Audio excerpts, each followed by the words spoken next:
नमस्कार, एक बार फिर से आप सभी का स्वागत है। आज की वीडियो में मैं बताऊंगी सेल्फ डिफेंस के बारे में। सेल्फ डिफेंस में यदि आप किसी व्यक्ति की जान भी ले लेते हैं या किसी को चोट पहुंचाते हैं या हमला करते हैं और ऐसे में उस व्यक्ति की जान चली जाती है, तो क्या आपने कोई अपराध किया है? आप अपराध के दोषी हैं, आप इस तरह किए गए अपराध के दोषी हैं, उसके लिए आपको सज़ा होगी या नहीं? पूरी जानकारी के लिए इस वीडियो को अंत तक ज़रूर देखें ताकि आपको सही और पूरी जानकारी मिल सके। सबसे पहले जानते हैं सेल्फ डिफेंस क्या है। सेल्फ डिफेंस को हिंदी में कहेंगे आत्मरक्षा या अपना बचाव।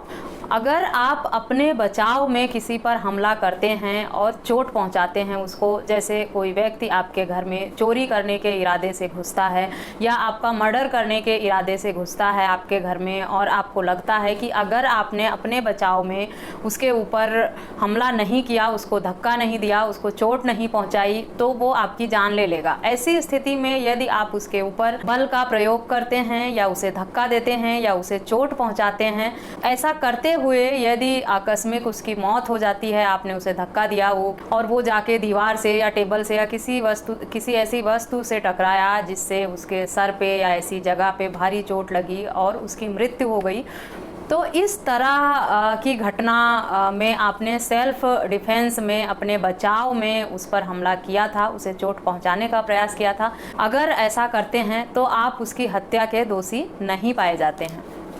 आपने उसकी हत्या नहीं की है, आपका इरादा उसको जान से मारना नहीं था, आपने बस अपने बचाव में उसको धक्का दिया या उसे चोट पहुंचाने का प्रयास किया ताकि वो आप अपनी जान बचा सकें। और ऐसे में इस तरह की स्थिति उत्पन्न हो गई कि उस व्यक्ति की जान चली गई। इस तरह का हमला किसी भी व्यक्ति पर हो सकता है, किसी महिला पर भी हो सकता है, किसी पुरुष पर भी हो सकता है, या परिवार में इतने सदस्य होते हैं या आप किसी शॉप पे हैं, किसी वर्क प्लेस पे हैं, वहाँ पे इस तरह के हमले हो सकते हैं। अब बात करते हैं किसी महिला के साथ यदि इस तरह की घटना होती है तो अपराध कब मानी जाएगी। यदि कोई लड़का या कोई व्यक्ति किसी महिला के ऊपर एसिड अटैक करने का प्रयास करता है या उसे किडनैप करने का प्रयास करता है या उसके साथ रास्ते में चलते जोर जबरदस्ती छेड़छाड़ करने का प्रयास करता है और ऐसे में वो महिला अपने बचाव में उस पर वार करती है या उस पर हमला करती है, उसे धक्का देती है, उसे चोट पहुंचाती है और उस परिस्थिति में उस व्यक्ति की आकस्मिक मृत्यु हो जाती है। कुछ ऐसे हालात पैदा होते हैं जिसकी वजह से घटनास्थल पर जिसकी वजह से या जिस दुर्घटना से उस व्यक्ति की मृत्यु हो गई, तो उस महिला पर अपराध का मुकदमा दर्ज नहीं किया जाएगा। ये भी सेल्फ डिफेंस की श्रेणी में आएगा। उस महिला ने अपनी आत्मरक्षा में अपनी जान बचाने के लिए प्रयास किया, अपने आप को बचाने के लिए उसको चोट पहुंचाने का, और ऐसे में उसके साथ ये दुर्घटना घटी। उस महिला द्वारा जानबूझकर कोई अपराध कारित करने के इरादे से, उसकी हत्या करने के इरादे से उस पर बल का प्रयोग नहीं किया गया था ना, इसीलिए ये अपराध की श्रेणी में नहीं आएगा। इसी तरह से यदि किसी महिला पर जानलेवा हमला होता है या उसके साथ उसने ज्वेलरी पहनी है या कुछ बैग पर्स लेके जा रही है और कुछ बदमाश उसे घेर लेते हैं, उसके साथ लूटमार करने का प्रयास करते हैं, साथ ही उसे लूटमार करके उसे मारने का प्रयास करते हैं, इस तरह की घटना में भी महिला अगर आत्मरक्षा में बल का प्रयोग करती है और कोई दुर्घटना घट जाती है, तब भी वो सेल्फ डिफेंस की श्रेणी में ही आएगा। उस महिला ने जानबूझकर कोई अपराध नहीं किया है, यह भी सेल्फ डिफेंस ही माना जाएगा कि आत्मरक्षा में ही अपने बचाव में उस महिला ने जो प्रयास किया वो सामने वाले व्यक्ति के लिए जानलेवा हो गई। उसने कोई जानबूझकर ऐसा प्रयास नहीं, जानबूझकर ऐसा कुछ नहीं किया था कि उसका इरादा किसी व्यक्ति की जान लेना हो।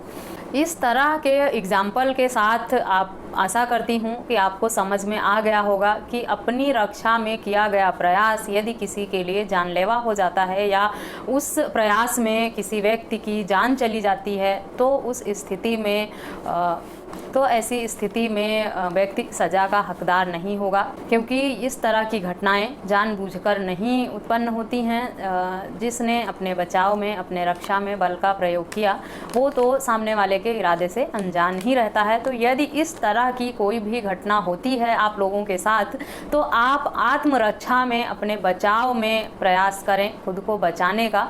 डरें, घबराएं नहीं कि अगर यदि इस तरह की आत्मरक्षा में किसी की जान भी जाती है तो आप उसके लिए दोषी नहीं माने जाएंगे। आपने अपने बचाव में जो प्रयास किया है उसका अधिकार आपको कानून द्वारा दिया गया है कि प्रत्येक व्यक्ति को ये अधिकार है कि वो अपनी जान बचाने का, आत्मरक्षा का प्रयास कर सकता है। तो अगर कोई आप पे इस तरह का हमला करे या कोई इस तरह के प्रयास करे, लूट के, किडनैप के, एसिड अटैक के, तो आप उसके बारे में ना सोचकर सिर्फ अपने बारे में सोचें कि आपको अपनी जान कैसे बचानी है। अपनी जान बचाने के लिए आपका किया गया प्रयास आपको दोषी करार नहीं करेगा किसी भी हाल में। आशा करती हूँ आपको आज का टॉपिक पसंद आया होगा और समझ भी आया होगा कि यदि सेल्फ डिफेंस में या आत्मरक्षा में आप बल का प्रयोग करते हैं या इस तरह की घटना में किसी व्यक्ति की आपके द्वारा मृत्यु हो जाती है, किसी की इस तरह के प्रयास में यदि किसी की जान चली जाती है तो इस घटना के लिए आप दोषी नहीं पाए जाते हैं। आप ने जो कुछ भी किया आत्मरक्षा में अपनी जान बचाने के लिए किया है। बहुत लोगों ने मुझे इस टॉपिक पे पूछा था कि हम आत्मरक्षा में किस हद तक किसी को चोट पहुंचा सकते हैं, किस हद तक हम आत्मरक्षा में किसी पे वार कर सकते हैं। इस वीडियो में मैंने वही बताने का प्रयास किया है कि आत्मरक्षा में आपको सिर्फ अपनी रक्षा के बारे में सोचना है। सामने वाले को कितना चोट पहुँचेगी वो तो आप पहले से डिसाइड नहीं कर सकते। आप अपनी जान बचाने के लिए किसी पे वार करते हैं, किसी को चोट पहुंचाते हैं, किसी को धक्का देते हैं, तो उसका क्या अंजाम होगा ये सोचना आपका काम नहीं है। आप अपनी आत्मरक्षा पे ध्यान दें और यदि कोई घटना घटती है तो उसके लिए आप दोषी नहीं होंगे। आशा करती हूँ आपको मेरी वीडियो पसंद आई होगी। अगर पसंद आई है तो मेरे चैनल को सब्सक्राइब करें और लोगों के साथ शेयर करें। मिलते हैं नेक्स्ट वीडियो में, तब तक के लिए थैंक यू एंड बाय।